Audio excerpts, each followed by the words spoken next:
अस्सलाम वालेकुम Nadreen, Ahmad Rana views में आपको खुश आमदीद। इस दुआ और उम्मीद के साथ कि आप जहाँ भी हों बिल्कुल खैर व आफियत के साथ हों।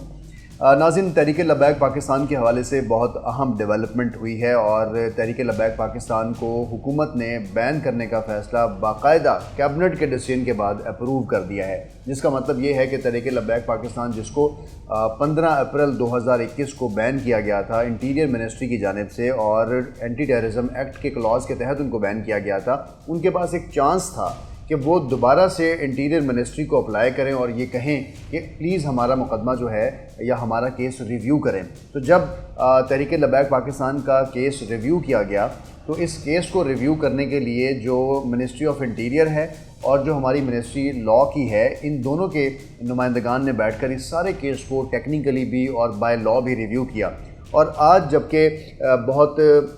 अहम कैबिनेट डिसीजन हुए हैं, उसमें इस डिसीजन को जब ज़ेर गौर लाया गया तो पूरी कैबिनेट ने इस बात पर इत्तफाक किया कि जो समरी पेश की गई है इस पूरे केस को रिव्यू करने की, उसमें तहरीक लब्बैक पाकिस्तान की जो जमात है उसको कलअदम करार देने का जो डिसीजन था इंटीरियर मिनिस्ट्री का, वो बिल्कुल ठीक था। और इस डिसीजन के बाद अब ये बात वाज़ेह हो गई है कि तहरीक लब्बैक पाकिस्तान एक कलअदम जमात है और अब ये किसी भी इलेक्शन में हिस्सा नहीं ले सकती। ये तो है सारी वो ख़बर जो मैंने आपसे शेयर की, लेकिन अब इसके कुछ मुहर्रिकात हैं और तहरीक लब्बैक पाकिस्तान के हवाले से कुछ सवालात हैं जो इसके लीगल एक्सपर्ट और जो सियासत के बाकी लोग हैं वो इस पर उठा रहे हैं। पहली चीज़ जो इस हवाले से आपको बतानी है वो ये है कि अब तहरीक लब्बैक पाकिस्तान जो है,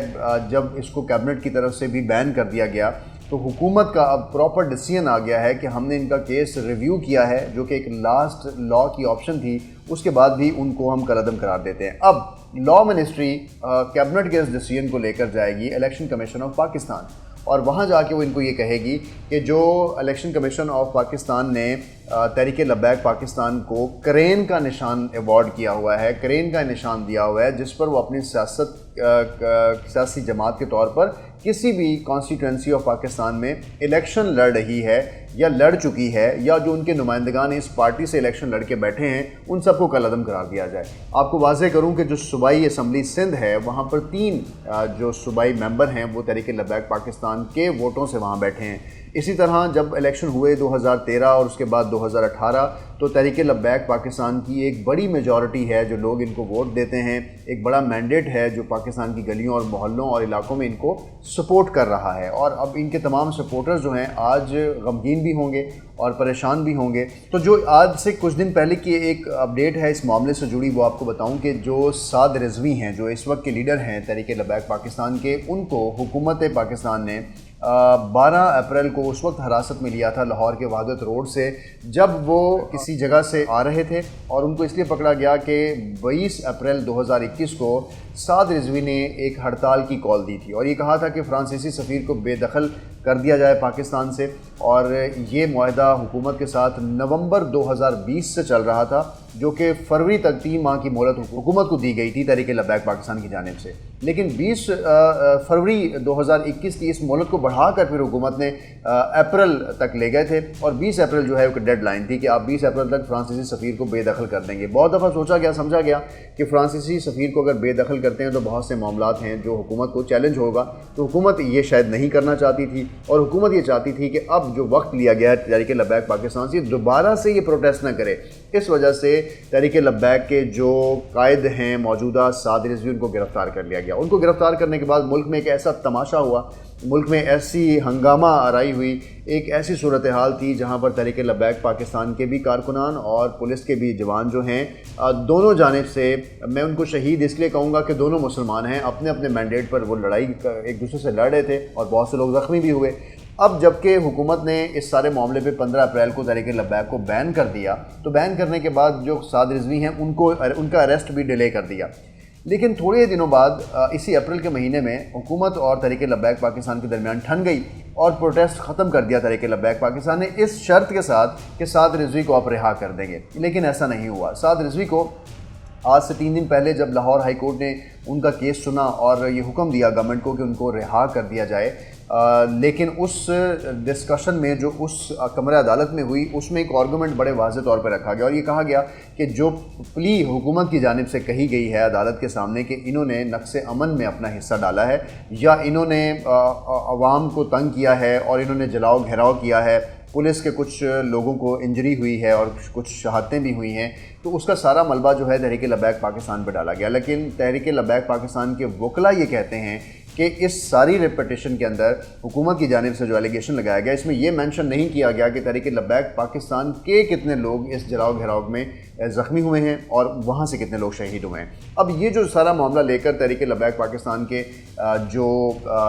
اس وقت کے لیڈر ہیں سعد رضوی، ان کو رہائی کا جب حکم ملا تو اس کے بعد اس رہائی کے حکم کے بعد جس دن ان کی رہائی ہونی تھی بالکل اسی دن ایک اور فیصلہ حکومت نے کیا کہ ہم ان کی رہائی نہیں کر رہے کیونکہ یہ خطرہ ہے، یہ خدشہ ہے کہ یہ دوبارہ سے نقص امن ہوگا۔ اور اس کی ایک بہت بڑی وجہ آج کا دن تھا جب کیبنٹ کو یہ بات پہلے سے پتہ چل چکی تھی کہ وہ تحریک لبیک پاکستان کو بین کرنے والے ہیں، کیبنٹ ڈیسیژن میں یہ بات جانی ہے اور کیبنٹ ان کو جب واپس بین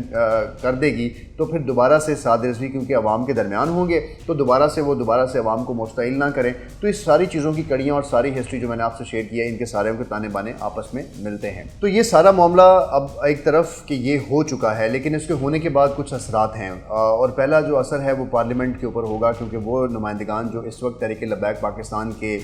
پلیٹ فارم سے یہاں پر موجود ہیں تو کہا یہ جا رہا ہے، ایک کرٹیسزم اس کے اوپر آ رہا ہے، وہ آ رہا ہے پولیٹیکل پارٹیز کی جانب سے اور وہ یہ کہہ رہے ہیں کہ کیا کوئی بھی جماعت جس نے روڈز بلاک کیے ہوں یا ان کے کارکنان مشتعل ہوئے ہوں اور اس کے بعد کوئی نقصان ہوا ہو تو کیا ایسی پولیٹیکل پارٹیز کو بھی حکومت آنے والے دور میں بین کرے گی، اور جن پولیٹیکل پارٹیز نے پچھلے دور میں کوئی ایسی ہنگامہ آرائی کی ہو یا کسی ایسی گورنمنٹ نے ایسا کیا ہو تو کیا ان کو بھی بین کیا جائے گا۔ یہ ایک ایسا سوال ہے جس کو سیاست کی نظر سے دیکھنے والے لوگ یا جو سیاست کو سمجھتے ہیں، سیاسی بصیرت رکھتے ہیں، وہ اس پر انگلیاں اٹھا رہے ہیں اور سوالات پیدا کر رہے ہیں۔ دوسری صورتحال اس سارے معاملے کی وہ تھوڑی سی قانونی ہے اور وہ یہ ہے کہ کشمیر کے اندر، آزاد کشمیر کے اندر 25 جولائی کو جنرل انتخابات ہونے جا رہے ہیں۔ ان انتخابات کے اندر 32 جماعتوں نے اپنے کاغذات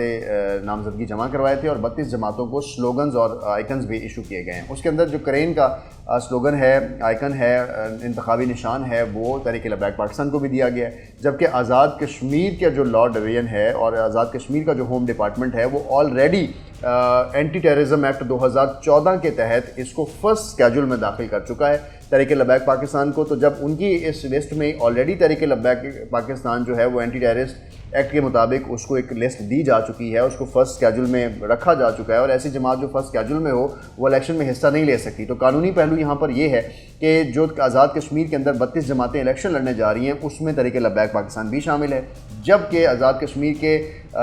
کی ہوم منسٹری کو بھی اس بات کا پتہ ہے کہ وہ آلریڈی پاکستان میں بین ہے۔ اس ڈیسیژن آنے کے بعد کیا تحریک لبیک پاکستان آزاد کشمیر میں الیکشن لڑ سکے گی؟ ایک تو یہ بڑا امپورٹنٹ سوال ہے اس کے بعد، اور دوسرا